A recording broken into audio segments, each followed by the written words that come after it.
So hello and welcome to today's podcast. तो आज हम बात करेंगे शिवा, एक ऐसी कॉन्शियसनेस, एक ऐसी शक्ति, एक ऐसी ताकत जो हम सबके अंदर है। लेकिन आज का जो ये पॉडकास्ट है और ये जो एपिसोड है ना, वो बड़ा खास है क्योंकि आज है मेरे साथ मेरे बड़े भाई निखिल अंदानी। तो निखिल अंदानी एक ऐसे व्यक्ति हैं जिन्होंने मुझे शिवा के बारे में, शक्ति के बारे में और उनके एहसास के बारे में बहुत कुछ सिखाया है। तो आज ना ये एपिसोड में हम बहुत सारी चीज़ों के राज़ खोलेंगे, कुछ ऐसी बात करेंगे जो हमारे बीच में बहुत बार हुई हैं, लेकिन एक नए अंदाज़ में। तो निखिल भाई, निखिल जी, व्हाट हम एक ऐसी चीज़ को देखते हैं, जब हम शिवा को देखते हैं, क्या वो एक शक्ति के रूप में हम देखते हैं, कॉन्शियसनेस के रूप में देखते हैं, बहुत सारी तरीके में देखते हैं। लेकिन आज का ये जो समय है ना, वो है सावन का। तो हमें शिवा से पहले ये जानना है कि सावन क्या है और ये मनाया क्यों जाता है? हुँ। पहले तो थैंक यू सो मच हर्ष, आज का ये पॉडकास्ट अरेंज करने के लिए और मुझे यहाँ बुलाने के लिए। आपने जैसे अभी पूछा कि सावन की क्या इम्पोर्टेंस है और सावन के महीने में शिव जी की पूजा क्यों करी जाती है? तो मैं आपको बताना चाहूँगा इसकी स्टार्टिंग में शिव पुराण में एक स्टोरी आती है। आपने भी शायद सुनी होगी समुद्र मंथन की, जब देवता और असुरों ने मिलके समुद्र का मंथन करा था और अमृत की खोज करी थी। पर उस अमृत की खोज से पहले विष निकल आया था।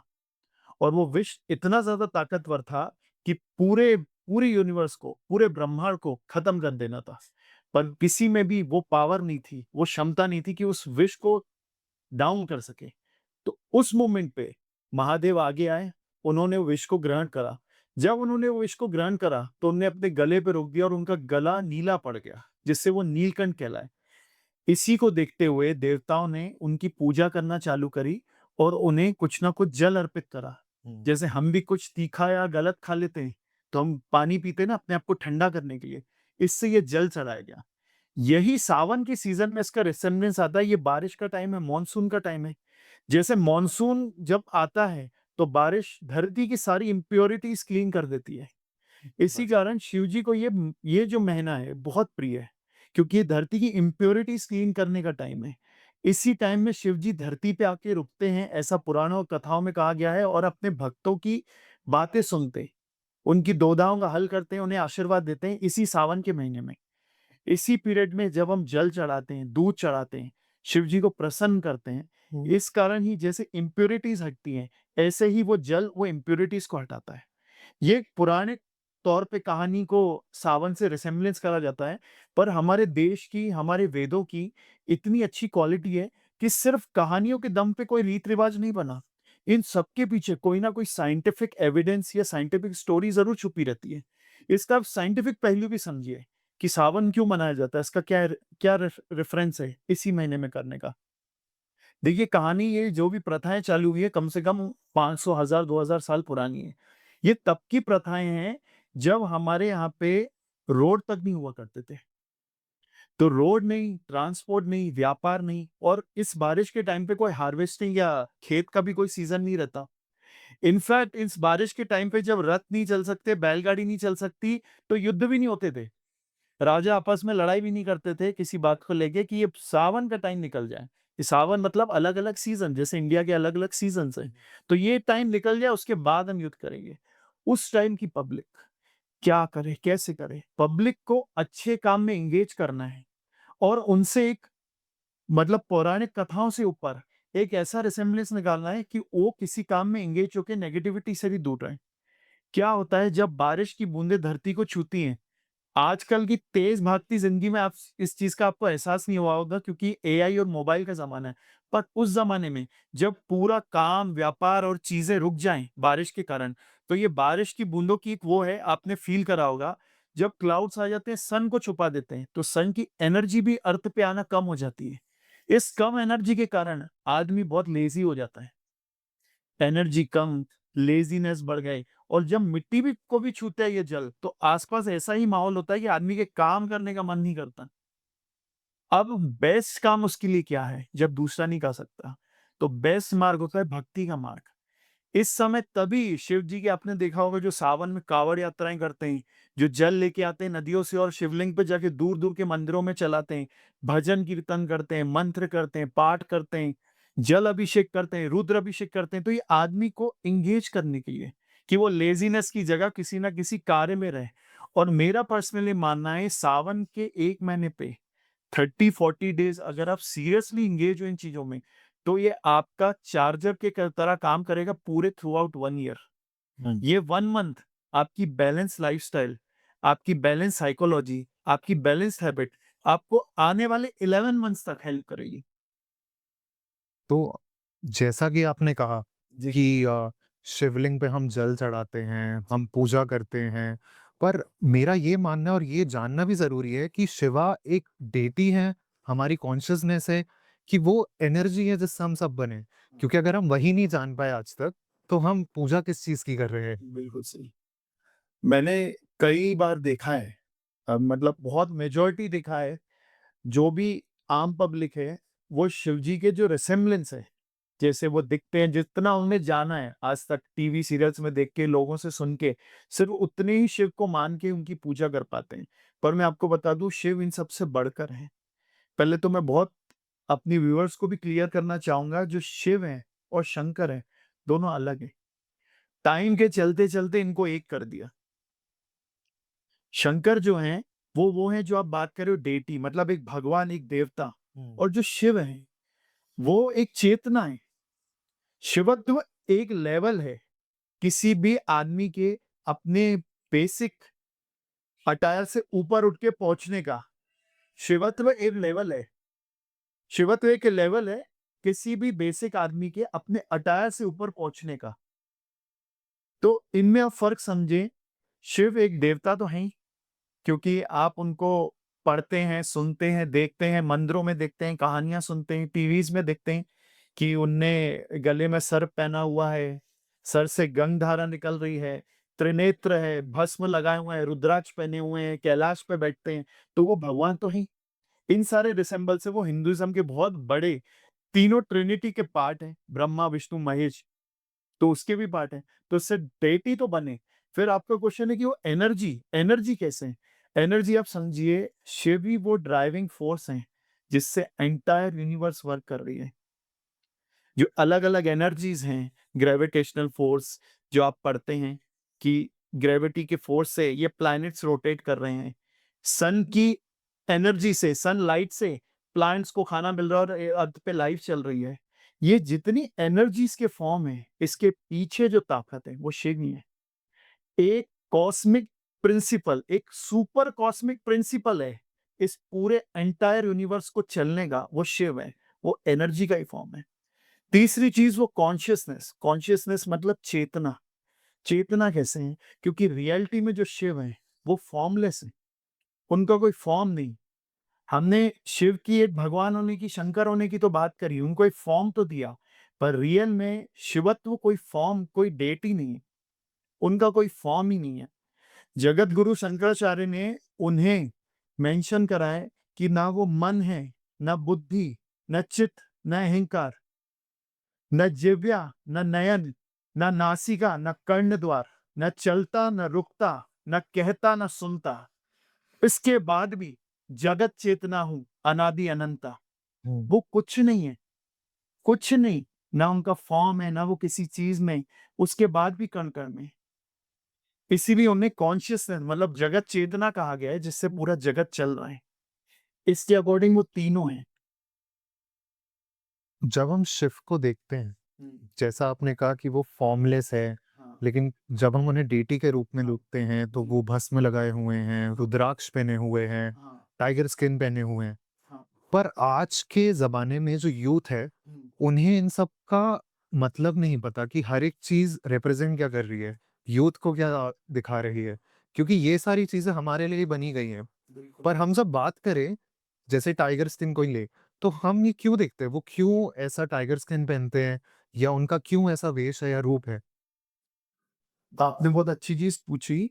आप अगर शिव के शंकर रूप को भी देखें, उनने जो भी पहना है, उनने जो भी धारण करा है, वो जैसे भी रहते हैं, उसकी एक-एक चीज़ में, उनकी पर्टिकुलर छोटी से लेके बड़ी चीज़ में, आज के यूथ के लिए बहुत सीख है, बहुत सारी लर्निंग है। ऐसी बात नहीं है कि वो सिर्फ़ एक अटायर उनने ले लिया कंडीशनिंग के अकॉर्डिंग, उनकी एक-एक अटायर, उनकी ग्रहण करी हुई एक-एक चीज़, उनके एटीट्यूड, उनके चलने का, उनके रहने का हर एक तरीका हमारे लिए बहुत बड़ी सीख है। जैसे आपने टाइगर स्किन की बात करी कि वो टाइगर स्किन पे क्यों बैठते हैं, इस सब के पीछे कथाएँ भी हैं और जैसे मैंने बताया साइंटिफिक रीज़न्स भी हैं। कथा इसमें क्या है कि इनने जो एक एनिमल इनने एक तह में थे, किसी ने उनका टेस्ट लेने के लिए टाइगर को भेज दिया था। उनने बहुत प्यार से टाइगर को मुक्ति दी और उसकी स्किन निकाल के पहन ली। इसका ये रिसेम्बलेंस है कि शिवा एक फियरलेस है। अगर आप शिव को मानते हो तो आप सबसे पहली चीज़ अपने अंदर लाओगे कि आप भी फियरलेस हो जाओगे। रिवेंज या रेग नहीं, गलत नेगेटिविटी भावना नहीं, फियरलेस। अच्छे काम करने पे आप नहीं घबराओगे। फियरलेस का प्रतीक है, जैसे tiger king of the jungle है, जंगल का राजा है शेर। तो वो शेर का ये प्रतीक है, जब उन्होंने शेर की स्किन पहनी तो उन्होंने दिखाया है कि मैंने अपने ये फियरलेस फॉर्म है। उसके बाद यही animal lust, desire, anger, enmity सबका भी सिंबल है। हर चीज़ है टाइगर में, गलत क्वालिटीज़, नेगेटिविटी भी है। तो ये सारी चीज़ों के वो मास्टर हैं। इन सारी चीज़ों को उनने दबा दिया है, इन सारी चीज़ों से ऊपर निकल गए हैं शिव, तभी वो टाइगर स्किन को रिसेम्बलेंस कराते हैं, कि मैंने ये सारी चीज़ों पे मास्टरी कर ली है, ये सारी चीज़ें मेरे कंट्रोल के अंदर हैं, ये चीज़ें मुझे हिला नहीं सकती। ये रिप्रेज़ेंट करती है टाइगर स्किन। अब इसकी एक साइंटिफिक चीज़ भी आप समझो जो यौगिक कल्चर में आती है, जिनकी यौगिक साधना बहुत हाई लेवल होती है, जो बड़ी लेवल की योग साधना करते हैं, जिनका मेडिटेशन नॉर्मल मेडिटेशन से हाई जाता है। व्हाट दे डू, वो लोग भी कई बार एनिमल स्किन या टाइगर स्किन के ऊपर बैठ के करते हैं, जिनकी हाई लेवल मेडिटेशन होती है। उसमें क्या होता है, जो ये टाइगर स्किन है, इसको संस्कृत में वाइग्र चर्म कहते हैं। तो वाइग्रचर्म क्या करती है, ये स्किन क्या है, जब अर्थ के संपर्क में रहती है, तो अर्थ के जो वाइब्रेशंस हैं, वो यौगिक तक नहीं आते। तो वो हाई लेवल जो मेडिटेशन है और साधनास है, वो आराम से कर पा रहे हैं।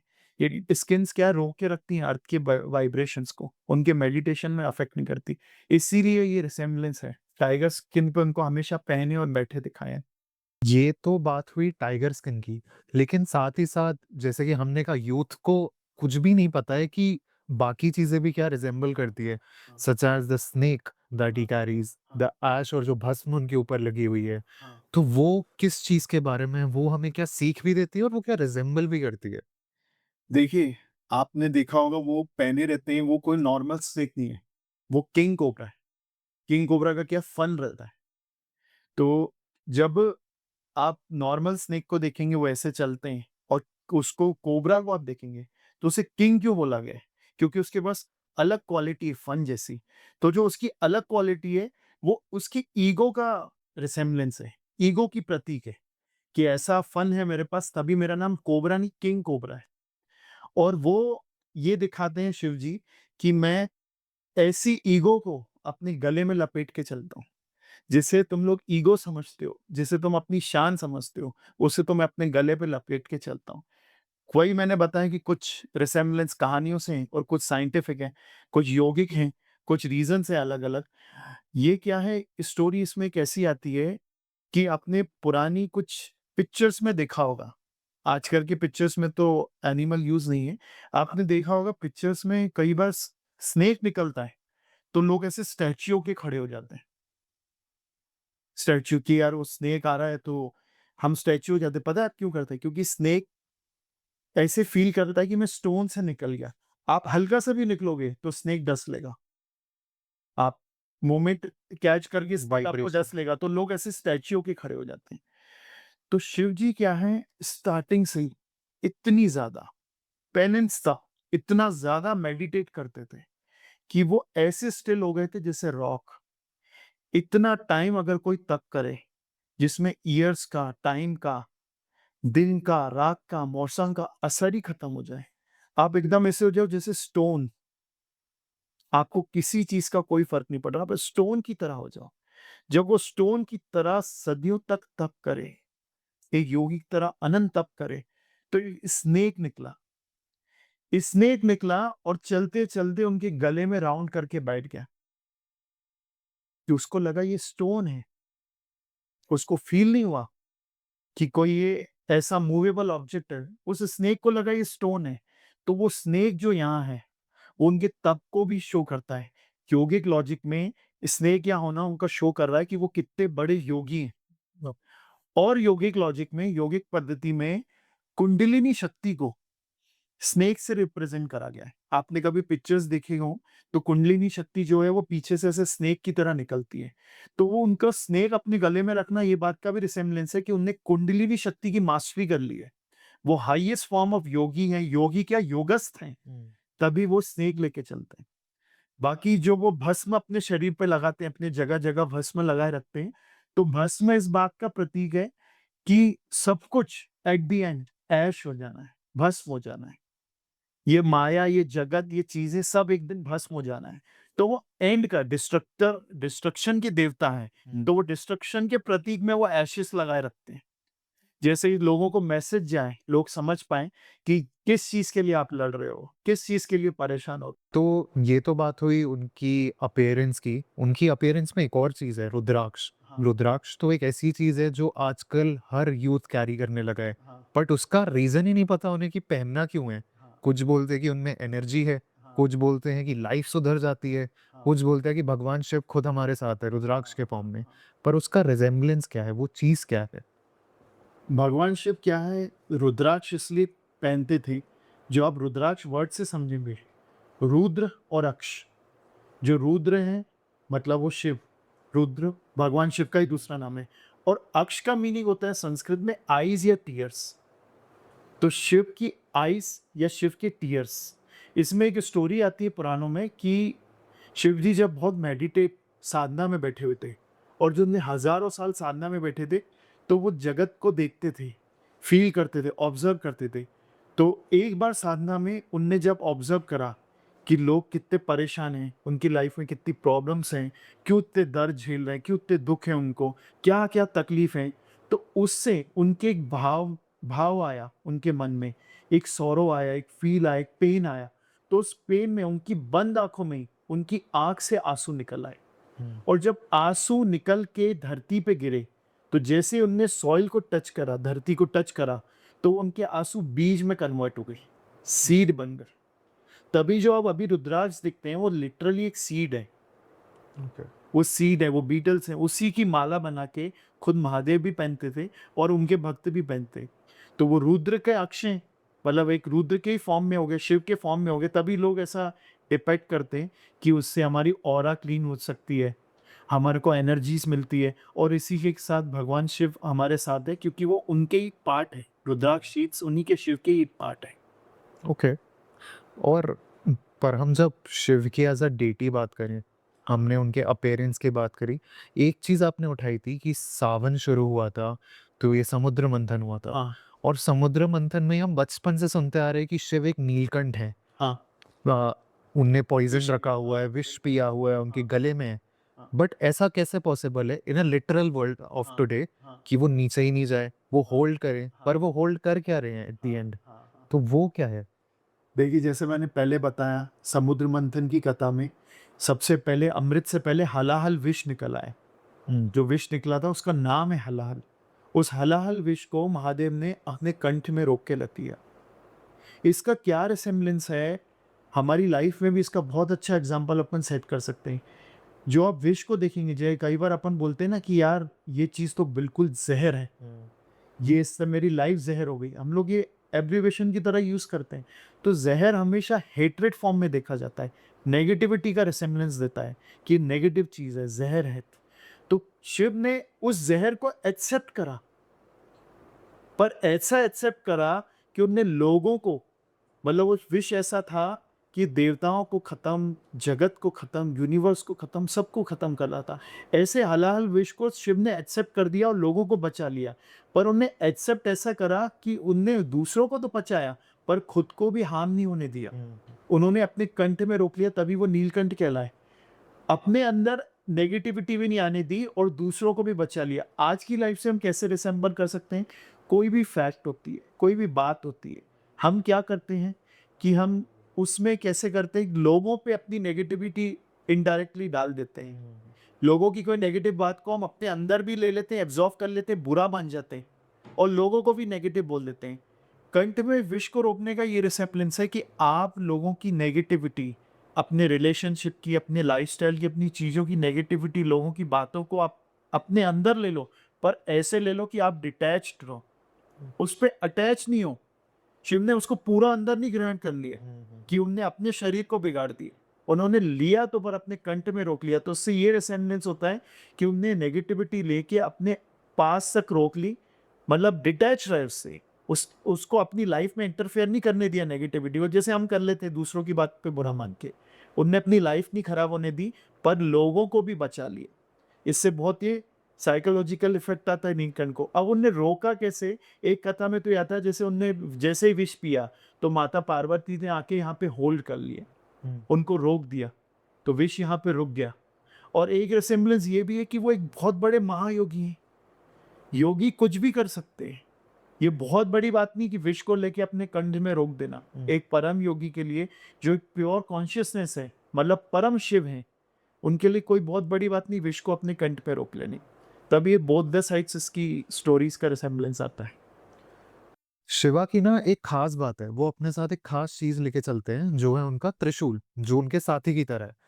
आज के टाइम में हम भी बहुत तरीके से हमारा त्रिशूल लेके चलते हैं। वो हमारा दिमाग की मेंटल पावर हो गई या हमारा कॉन्फिडेंस हो गया हाँ। या यूथ के रिलेटेड बहुत चीज़ें हो गई।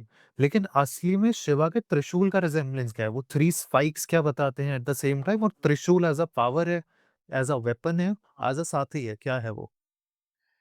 अ, हिंदुइज़्म में हर डेटी और भगवान के साथ कोई ना कोई एक वेपन जुड़ा हुआ है। वो वेपन क्या है? उनकी पावर का भी प्रतीक है। और जब भी उन्हें धर्म की स्थापना करनी है, अधर्म का नाश करना है, तो उसके लिए पावर और वेपन की नीड पड़ती है। चाहे असुरों को हटाने में हो, चाहे नेगेटिविटी को हटाने में हो। ये इसके लिए एक हर हर एक डेटी के साथ, हर भगवान के साथ एक वेपन रिकॉग्नाइज़ करा गया है। तो शिव महादेव के साथ और महागौरी के साथ, पार्वती माता के साथ त्रिशूल आता है। और त्रिशूल मतलब त्रि हुँ, 3 शूल मतलब काँटा, स्पाइक। तो ये 3 त्रिशूल 3 काँटे इसलिए 3 स्पाइक्स इसलिए उसका भी प्रतीक है। क्या है? भगवान शिव 3 गुणों के स्वामी हैं। जो मानव के 3 गुण होते हैं, सतत, रजस, तमस, हुँ, 3 गुण होते हैं। 3 गुणों के वो बाय नेचर स्वामी हैं। वो हर हर गुण को ऊपर ले चुके हैं, हर गुण से इनअफेक्टेड है, डिटैच्ड है, किसी भी गुण पे नहीं रुकते। हमारा जो नेचर रहता है किसी न किसी गुण पे जाके रुक जाता है, पर उनका नेचर तीनों गुण से ऊपर हो चुका है, तभी उनके 3 स्पाइक्स होते हैं। और भी एक इसमें चीज़ है कि वो महाकाल है, हुँ, the lord of the time है, तो गॉड ऑफ द टाइम है, तो उसमें क्या है? भूत, भविष्य, वर्तमान। इसीलिए जो भस्म का भी वो त्रिपुर लगाते हैं अपने हाथ और फोrehead पे, वो भी 3 रहते हैं। अच्छा। क्योंकि वो 3 स्पाइक और 3 जो त्रिपुर हैं, वो इन चीज़ के प्रतीक हैं। क्या? भूत, भविष्य और वर्तमान के स्वामी हैं, महाकाल है, तभी वो 3 आ रहे हैं इसमें। ओके। हुँ। जैसा कि आपने कहा कि वो स्वामी हैं, हाँ, उससे ही एक मुझे चीज़ ये पूछनी थी कि Shiva is also called the God of all the gods. हाँ, मतलब देखा जाए तो वो विष्णु, ब्रह्मा या सारे किसी डेटी के ऑल ऑफ द अबव है। हाँ। सो ऐसा क्यों बोला जाता है? शिव ही वो शक्ति क्यों है जो बाकी नहीं है?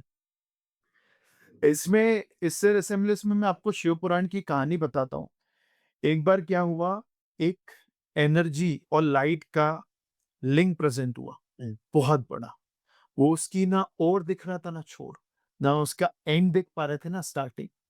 उसी लिंक से ब्रह्मा और विष्णु आए और उन्होंने सोचा कि हम कैसे आए और ये लाइट का जो पिलर है, जो ये लिंग है, इसका स्टार्टिंग और एंड ही हम पता करें।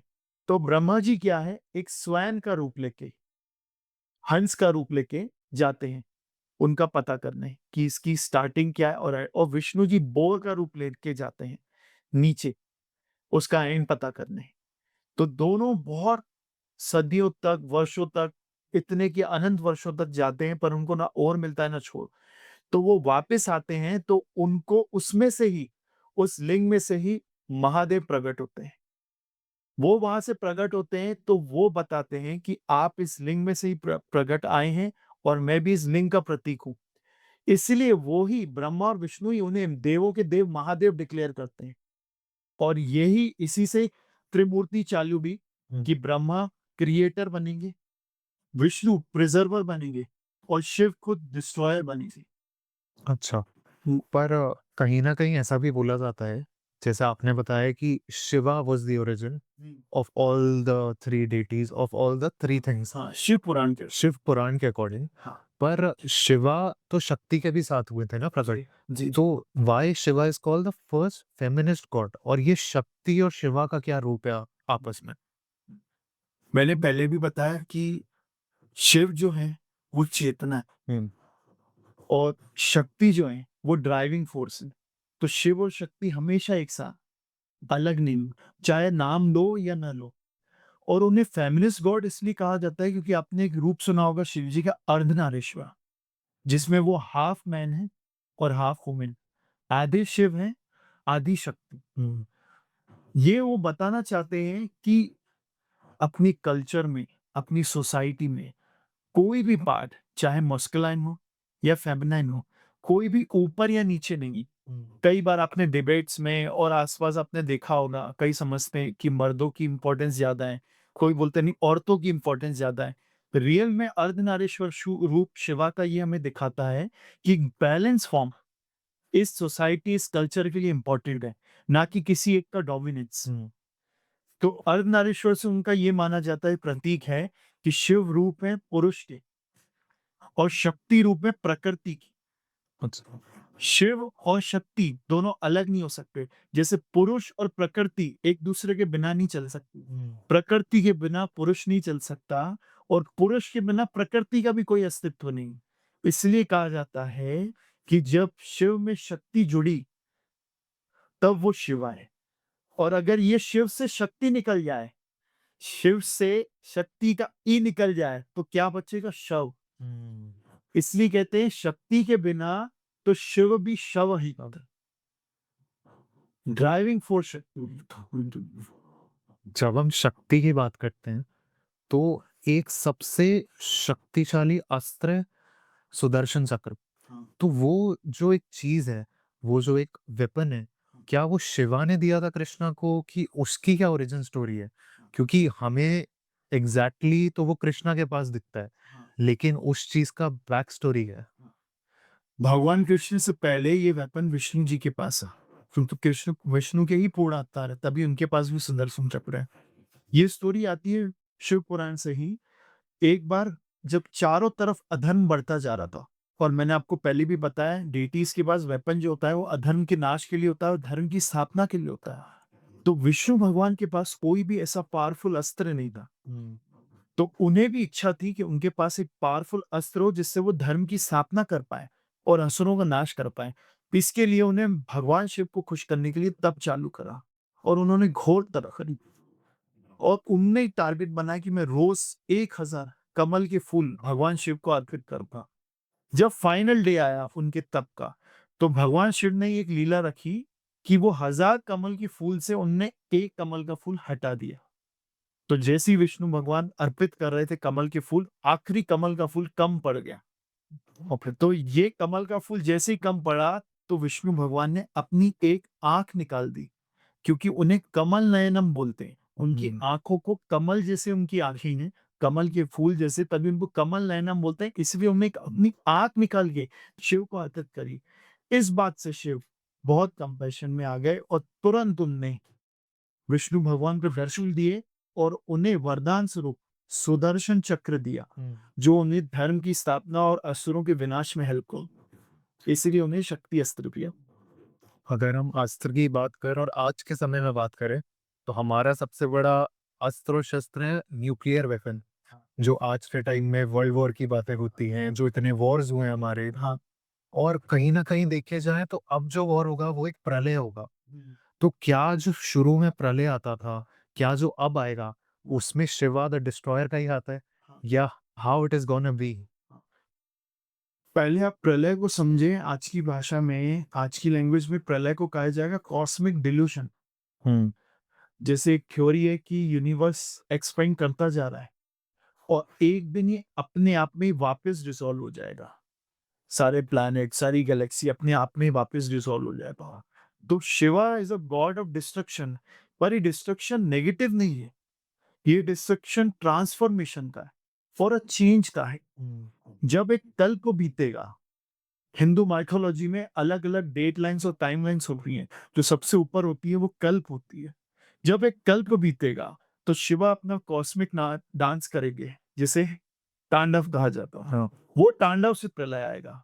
वो प्रलय नेगेटिविटी नहीं होगी। वो प्रलय एक अंत होगा एक नई शुरुआत के लिए। तभी वो प्रलय को आप नेगेटिव नहीं समझे। शिवा डिस्ट्रक्शन के तो भगवान है, पर गलत चीज के डिस्ट्रक्शन पे है, नेगेटिविटी के, आपकी मन की, आपकी तन की, आपकी सोसाइटी की, सबकी नेगेटिविटी के डिस्ट्रॉयर है वो, ताकि एक नए अच्छे की शुरुआत करो। जब हम प्रलय की बात कर रहे थे, तो आपने कहा कि प्रलय एक ऐसी चीज है जिससे नई शुरुआत होती है, जी। मतलब डेथ एंड रीबर्थ। लेकिन डेथ और रीबर्थ की अगर हम बात को अगर साइड में रखें, अगर डेथ और टाइम की बात करें, तो क्या शिवा डेथ और टाइम है कि शिवा इन दोनों चीजों से विपरीत हैं, अलग हैं? एग्जैक्टली शिवा स्टैंड कहाँ करते हैं? शिव जैसे आपने बोला कि डेथ है, टाइम है, तो टाइम का मतलब होता है काल, हम्म, और देखा जाए तो शिव है महाकाल, हम्म, मतलब इस काल से भी ऊपर, भूत भविष्य वर्तमान की साइकिल से भी ऊपर, तो वो महाकाल है। टाइम उन्हें छूता नहीं, वो टाइम के अंदर, क्योंकि टाइम को चला रहे। टाइम की क्वालिटी है, हर चीज का बोलते हैं ना, टाइम होता है, पूरा होने के बाद वो चीज खत्म होती है। हमारी लाइफ, हमारी अर्थ, इसका भी एक टाइम है, सन का भी एक टाइम है, सारे प्लैनेट का, गैलेक्सी का, सबका टाइम है। इनफैक्ट गॉड्स का भी टाइम है, वो भगवान का भी एक टाइम पीरियड चलता है, ब्रह्मा का भी एक टाइम है। हम्म, वो टाइम खत्म, ये सब अपने अंदर डिसॉल्व हो जाएंगे।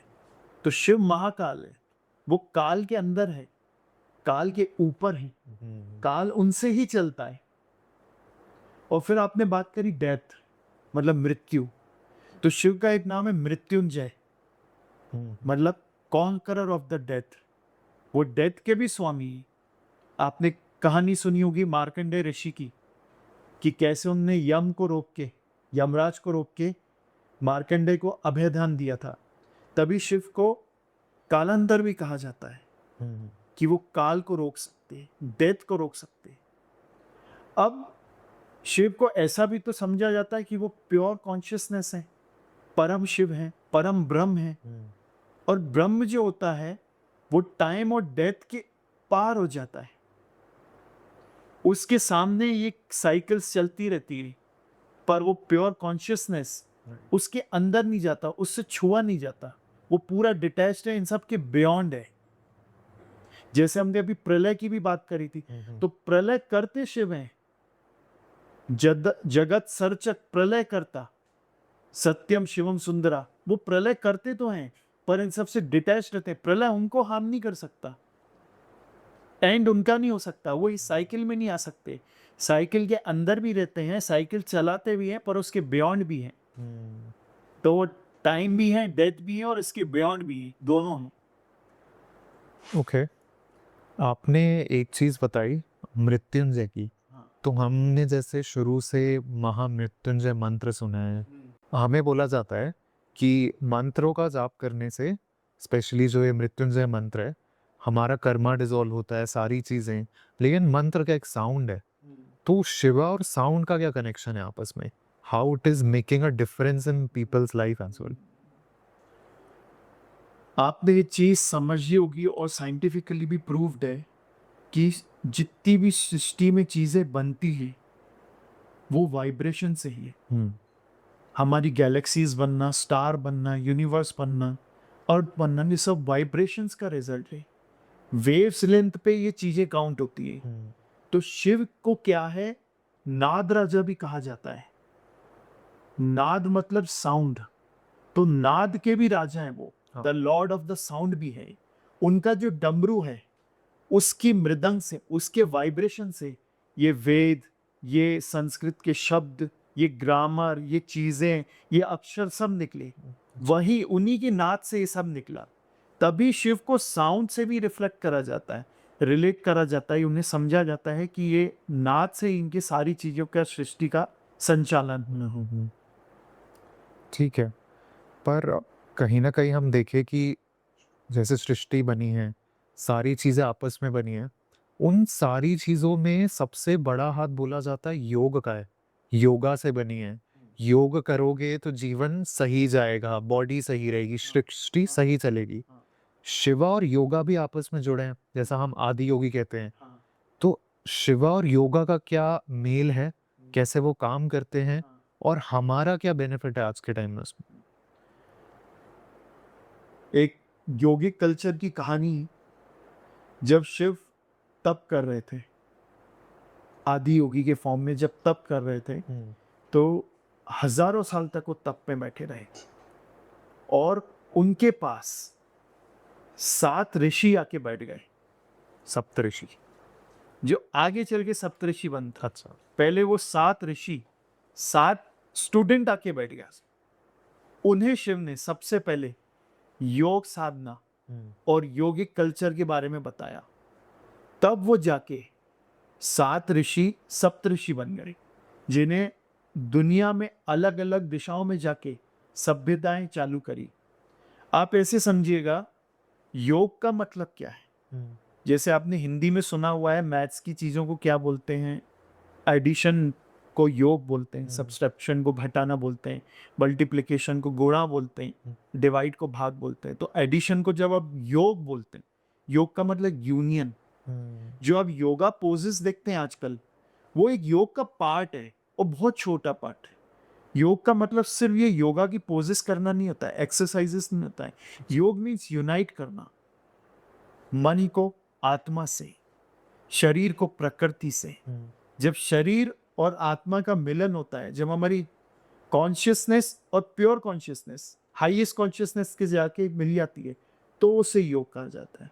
अच्छा। और इस चीज के जो परम स्वामी है वो शिव है। उन्हीं ने आदि योगी के युग में सबसे पहले योगा चालू करा, योग कल्चर की स्थापना करी। सो कहीं न कहीं योग is connecting with the greater good, greater.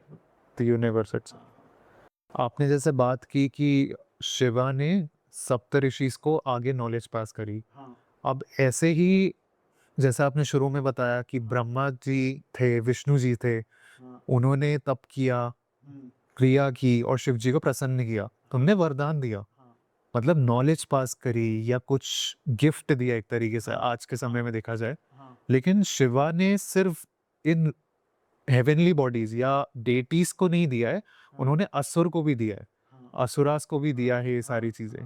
पर जब हम जानते हैं कि asura could be a destruction as well, हाँ, then why to give them all these things? क्या आपने शिव को क्या है समझना बहुत सरल भी और कठिन भी। शिव क्या भोलेनाथ है और उनका भोला नेचर है, तो इस कारण वो ये नहीं देखते कि सामने मांगने वाला कौन है, अच्छा है या बुरा, या मेरे वरदान से वो सृष्टि का संरक्षण करेगा या संहार करेगा। वो ये चीज नहीं देखते। वो सिर्फ अपने भक्त का डिवोशन देखते हैं कि इसने मेरी मन लगा के भक्ति करी, इसके बाद वो मेरे से जो वरदान मांगे, जो ले जाए, जो कर दे, आगे वो क्या करेगा उसको वो बात से नहीं सोचते कि अच्छा करेगा कि बुरा। वो बस भक्त की भक्ति देखते हैं, तभी उन्हें भोलेनाथ कहते हैं। पर पूरी बात ऐसी भी नहीं है। वो कहीं ना कहीं कॉस्मिक प्ले भी करते हैं, लीला भी करते हैं।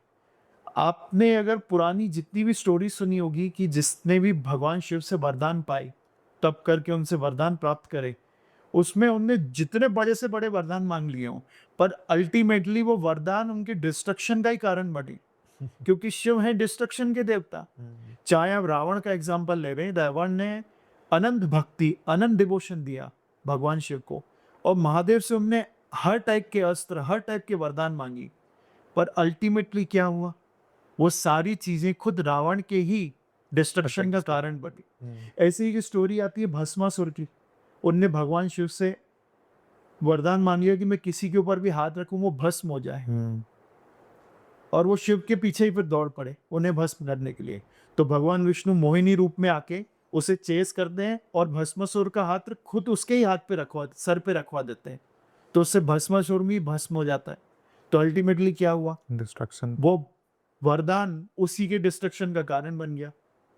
तो ये मैं अगर ऐसे भी कहूं कि भगवान शिव भक्ति के लिए तो हैं, पर ऐसे किसी वरदान के लिए वो मैं उनको खुद देखता हूँ तो प्योर कॉन्शियसनेस की तरह देखता हूँ, क्योंकि वो भोलेनाथ भी हैं, वो दे तो देंगे पर आपका डिस्ट्रैक्शन नहीं हो जाए उसमें। हमने जैसे बात करी वो भक्ति के लिए भी हैं, तो शिवा का एक वो है जर्नी है, हाँ, शिवा से सोमनाथ तक की। हाँ, तो वो भक्ति के रूप में कैसे लोगों के सामने आए? एक था योग, आदि योगी जैसे हमने बात करी, जी, एक थे डिस्ट्रॉयर, लेकिन अब हम बात कर रहे हैं कि वो एज़ अ लिंग के गॉड, फॉर्म में, हाँ। एक लिंग के फॉर्म में कैसे आ गया है? क्या है ना, जो सोमनाथ है, वो 12 ज्योतिर्लिंगों में से सबसे पहले, ओके। और उसके पीछे शिव पुराण में एक स्टोरी आती है।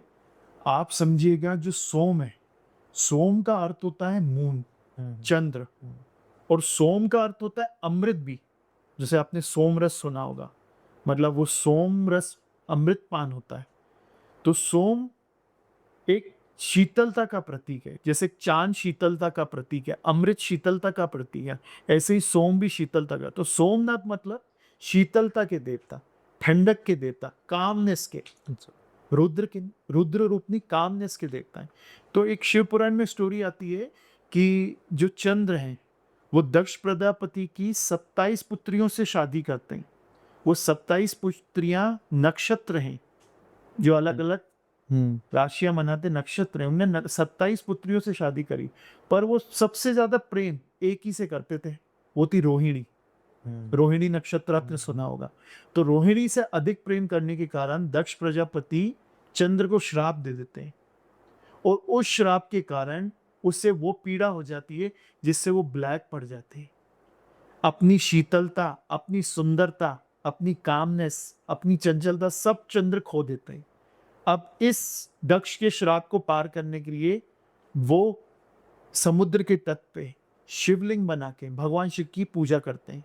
भगवान शिव प्रसन्न होके आते हैं, उसे वरदान देते हैं, उसे बोलते हैं दक्ष के श्राप से पूर्णता स्वस्थ होना तो पॉसिबल नहीं, हुँ, पर मैं आपको इससे रहित ऐसे कर दूंगा कि आपको मैं अपनी जटाओं में वास करा दूंगा। अच्छा। तभी शिव अपने सर पे चंद्र रखते हैं और चंद्रशेखर कहलाते हैं। हुँ, उस चंद्रशेखर होने से ही चंद्र को एक साइकिल मिली, जो पूर्णिमा से अमावस तक चांद पहले छोटा होता है, बड़ा होता है, फिर फुल मून हो जाता है हुँ, पूर्णिमा पे, और अमावस पे फिर गायब हो जाता है। फिर उसके बाद वो साइकिल चालू करता है 15 डेज की, हुँ, थोड़ा दिखना, बड़ा दिखना, क्रीसेंट मून दिखना, हाफ मून दिखना, फिर फुल मून दिखना। ये इसी साइकिल को भगवान शिव ने उन्हें वरदान जो दिया उससे वो निकल पाए। उसी से ये पहला ज्योतिर्लिंग सोमनाथ बना। जैसे कि ज्योतिर्लिंग की बात करी, वैसे ही कई सारे ऐसे भगवान हैं जिसके प्राचीन मंदिर हैं, प्राचीन भगवान हैं जो शुरू से चले आ रहे हैं, जो कि समय के साथ आगे नहीं बढ़े, जो कि शिवा के साथ ही देखे जाते हैं। उनमें से एक थी माँ अन्नपूर्णा। हाँ, उनकी एक गाथा है, उनकी एक स्टोरी है कि शिवा ने उनके सामने बेग किया था। जैसे एक हम बात कर रहे थे पहले कि शिवा का मंदिर बना है माँ अन्नपूर्णा के सामने। हाँ, पर ऐसा क्यों है? वो स्टोरी क्यों है जहाँ उनने जाके बेग किया या उनने जाके उनकी पूजा हाँ, करी एक हाँ, तरीके से? हाँ, हाँ। इसमें डायरेक्ट रिसेम्बलेंस क्या आता है, शिव पुराण में एक स्टोरी आती है, जैसे आपको पता है शिव वैरागी है, हुँ, वो सब कुछ छोड़ चुकी, सब कुछ त्याग करके बैठे, डिटैच्ड है हर फॉर्म से। तो वो हमेशा माता पार्वती को बोलते थे, माता अन्नपूर्णा जैसे पार्वती माता का ही रूप है, तो उनको बोलते थे सब जगत माया है, इन सारी चीजों की कोई जरूरत नहीं। हुँ, तो एक बार माता पार्वती इस चीज से रूठ जाती है और बोल देती है अगर किसी चीज की जरूरत नहीं, तो मैं खुद जो स्वयं अन्नपूर्णा हूं, मैं इस संसार से सारा नरिशमेंट, सारे क्रॉप्स, सारा खाना, सारा फूड सब गायब कर देती है। फिर देखिए जगत कैसे माया है। हाँ, तो जब ये सब चले जाता है, तो हर प्राणी, चाहे जानवर हो, चाहे कीट हो, चाहे इंसान हो, सब परेशान हो जाते हैं, क्योंकि बिना खाने के, तो बिना भोजन के तो देवताओं का भी नहीं बस चल पाता। हुँ, तो बिना भोजन की के कारण पूरी दुनिया, पूरी सृष्टि विनाश की तरफ आ जाती है। अच्छा। तो भगवान शिव माता अन्नपूर्णा से जाके बोलते हैं कि मैंने बोला तो जगत माया है, हुँ, मिथ्या है, हुँ, पर ये जगत आपके बिना नहीं चल सकती। ये जगत को चलाने की जितनी इंपॉर्टेंस मेरी है, उतनी आपकी है। हाँ, तो मैं सबसे पहले बेग करता हूँ, मुझे आप भिक्षा दे, और आप अच्छा। अन्नपूर्णा का रूप बने। सबसे पहले तो भोजन मुझे कराए, हुँ, फिर इस जगत को मिल जाएगा। तभी शिव ने बैक करा, और उनका बैक करना एक आज की कल्चर के लिए बहुत बड़ा एक एग्ज़ाम्पल है हुँ, कि मैंने जैसे पहले भी बोला कि शिव अर्धनारीश्वर है। वो नहीं मानते कि कोई भी मस्कुलिन या फेमिनिन चीज़ ऊँची या नीची है। तो उससे उन्होंने ये प्रूव करा है कि जितनी मैं इम्पोर्टेंट हूँ, उतने आप बराबरी का, शिव और शक्ति को बराबरी का दर्जा दिया है। हुँ, और उससे हमको आज के टाइम में सीखना चाहिए कि ये हमारा जो कल्चर है, वो डोमिनेंस का नहीं है। मेल और फीमेल की डोमिनेंस का नहीं है, बैलेंस का है। हाँ, दोनों को बैलेंस के साथ चलना है, एक दूसरे की रिस्पेक्ट और इम्पोर्टेंस समझ के चलना है, क्योंकि इस कल्चर को दोनों की इक्वली ज़रूरत है। सही है। तो हमने जैसे माँ अन्नपूर्णा की कहानी को सुनी, उनकी बात करी, तो मुझे ये समझ आया कि कहीं न कहीं वो ईगो डिसोल्यूशन है। डिसॉल्व हो जा रहा है हमारा ईगो शिवा की बात करके। और जैसा शिवा कहते भी है ना कि I am nothing and nothing is in me, हुँ।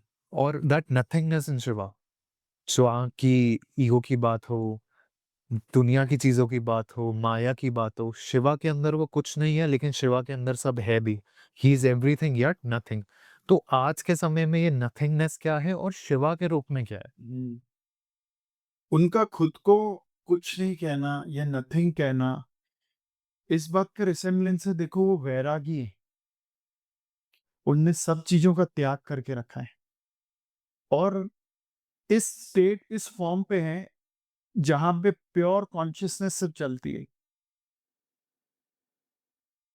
जैसे जगतगुरु शंकराचार्य ने उन्हें निर्वाण शक्तकम में क्या बोल के रिसेंबल करा है कि न पापम न पुण्यम न सुखम न दुखम न मंत्रो न तीर्थम न वेदा न यज्ञम अहम न ही भोजम न भोज्या न भोक्तम चिदानंद रूपा शिवोहम शिवोहम।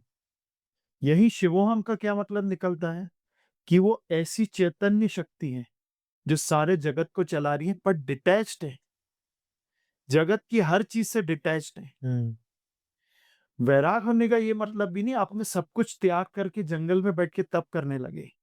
उनकी इस वैराग की प्रतिक्रिया से आप समझना, जैसे भागवत में भी वैराग्य का कई बार ज़िक्र आता है। उसका ये मतलब होता है, आप अपनी जीवन शैली में तो रहो, अपने जीवन के सारे गुण करो, अपने जीवन के सारे कार्य करो, पर ऐसे रहो कि वो चीज़ें आप पे हावी ना हो, आप उससे डिटैच्ड होके रहो। तभी मैंने जो पहले भी बताया कि जगत गुरु शंकराचार्य ने ही उन्हें शिव को ऐसे बोल के भी संबोधित करा है कि न मन हूँ, न बुद्धि, न चित्त, न अहंकार, न जिव्या, न नयन, न नासिका, न कर्ण द्वार, न चलता, न रुकता, न कहता, न सुनता, फिर भी जगत चेतना हूँ, अनादि अनंता। ऐसा होने का है। तभी वो अपने आप को नथिंग बोल के चलते हैं। लेकिन हम नथिंगनेस की जब बात करें तो आज के यूथ में क्या होना चाहिए?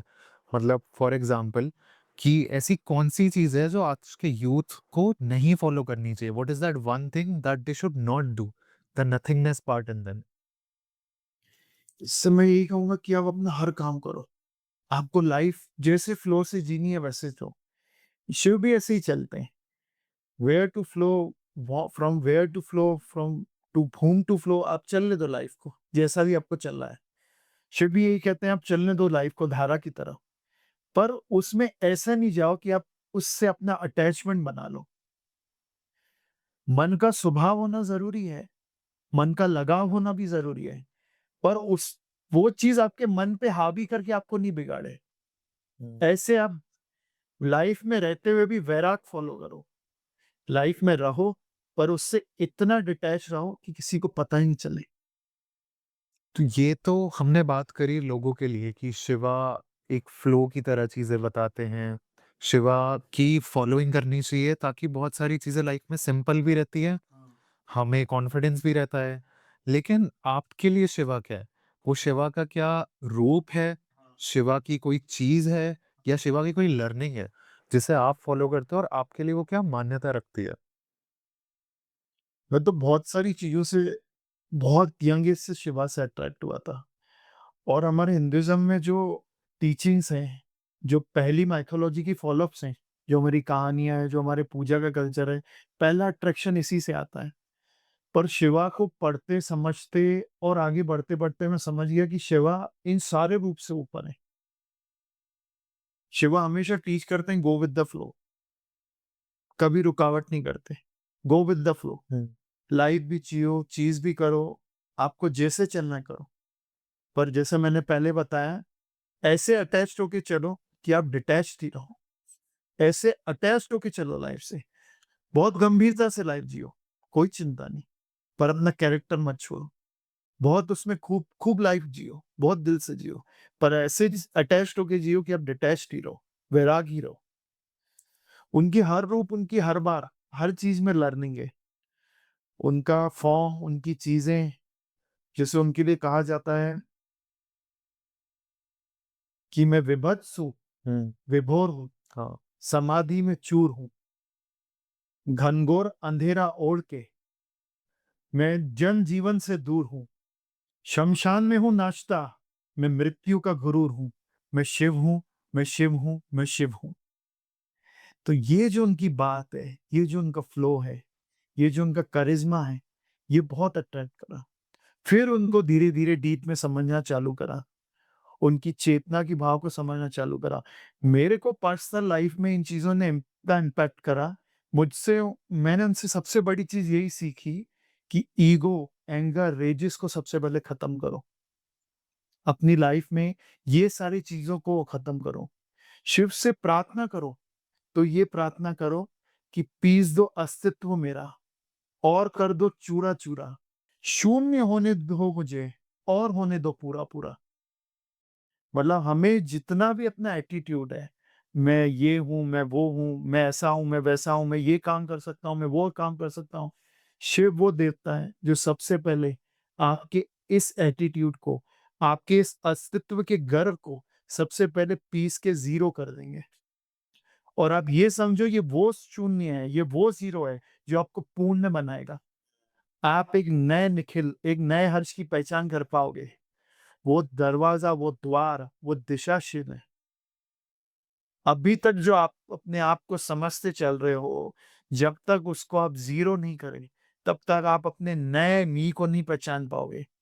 अपने पूर्ण रूप की ज्ञान शिव आपको तभी दिलाएँगे, जब आप उनके चरणों में जाके खुद को शून्य कर दोगे। शून्य में ही शिव का सबसे बड़ा वास है।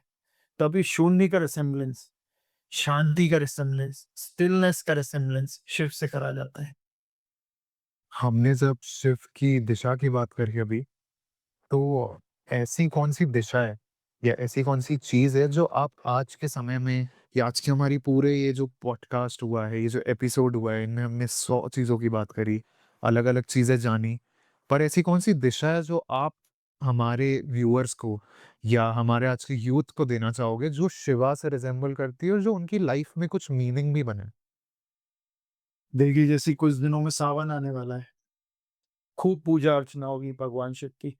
जो लोग नहीं भी करते होंगे, वो भी किसी भी सोच से, चाहे आशीर्वाद पाने की इच्छा से, अपने काम बनाने की इच्छा से या भक्ति भाव से, पूजा करने लगेंगे, सोमवार के व्रत रखने लगेंगे, मंत्र जाप करने लगेंगे। सब कुछ करो, सब अच्छा है, सब बढ़िया है, सब कुछ करो, पर अपने पुराने मैं को त्याग दो। जो सबसे बड़े हैं Shiva, lust, desire, ego, attitude के विनाशक हैं। इन सबको त्याग के शिव के हो जाओ। आप शिव के हो जाओ और शिव को अपना बना लो। उन पे जल भी चढ़ाओ, उन पे दूध भी चढ़ाओ। तो जब भी चढ़ाओ ये बोल के चढ़ाओ कि इसमें मैंने अपने ईगो नाम के स्वरूप को आपको त्याग के आपको अर्पण कर दिया। अब ये मेरा ईगो, मेरी लस्ट, मेरी डिज़ायर सब आप ले लो। सारी मेरी नेगेटिविटी ले लो, वो तो सब ले लेते हैं। सब अपने अंदर डिसॉल्व कर देते हैं, डिस्ट्रक्शन के देता है, प्रलय करता है। सब अपने अंदर ले लेंगे और एक नए की शुरुआत आपसे करा देंगे। ऐसा ट्रांसफ़ॉर्म कर देंगे। ऐसी भक्ति करो। हर व्यूअर को, हर यूथ को मेरा यही मैसेज है। उन पे बेल पत्र भी चढ़ाओ, तो बेल पत्र में 3 पत्तियाँ आई। उन 3 पत्तियों में अपना लोभ, मोह और अहंकार तीनों चीज़ समर्पित करके उल्टी करके शिव जी पे चढ़ा दो, कि ये सब मैंने आपको समर्पित करा। अब मेरे को ज़ीरो कर दो और एक नया न्यू पूरा बनाओ। काफ़ी डेप्थ वाली बात थी ये, हाँ। जानने लायक। तो निखिल भाई थैंक यू सो मच आज के इस एपिसोड के लिए और आज की इतनी नॉलेज शेयर करने के लिए काफ़ी अच्छा लगा और मिलेंगे फिर से बैठेंगे thank you so much. Her her Mahadev.